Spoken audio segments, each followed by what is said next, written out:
לרונן היקר שלנו, חתן בר מצווה, שתשמור על העולם שלנו ילד, גם כשתגדל, תעשה את העולם הזה בעזרת השם הרבה יותר טוב, הרבה יותר יפה, הרבה יותר מיוחד, כי רק ילדים כמוך וכמו ילדים אחרים שכאן באוטובוס הזה, בנים להורים הנפלאים שיש לנו כאן, סיגלית ומשה, וגם סבא וסבתא יקרים, שלום סבא, שלום סבתא.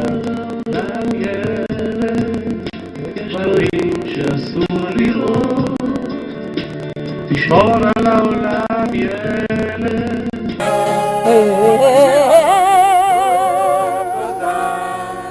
בתוך את השמיים, טוב לאן שבא לך,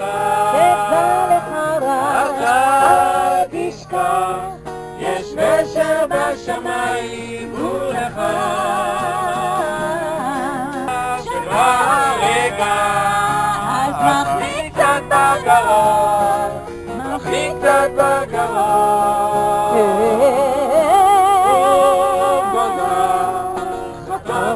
השמיים, טוב לך, שבא לך, אל תשכח, יש נשר בשמיים, טוב לך,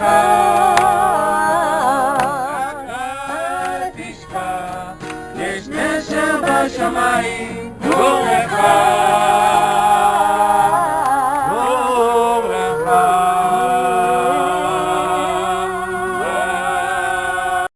היה לו כזה קול צרות, אתם יודעים, מרוב שעה צועק הרבה.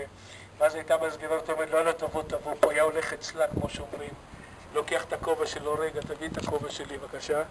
לוקח את הכובע שלו ככה, שאתם יודעים שהיה ככה משומן טוב מכל הקיצים האחרונים, כן, כובע מאוד ארומטי היה הכובע הזה, כן. היה לוקח את הכובע הזה, עושה ככה, לוקח את הפח של הביסקוויטים ושופך מהפח של הביסקוויטים לתוך הכובע, ומהכובע ישר היה שם בתוך הכלים של הגברת. למה אני אומר את זה? כי תראו, בימים ההם לא היו ליילונים, יודעים מה זה ליילון? ליילון, המנון, ליילון, אין ליילונים בימים ההם, טוב.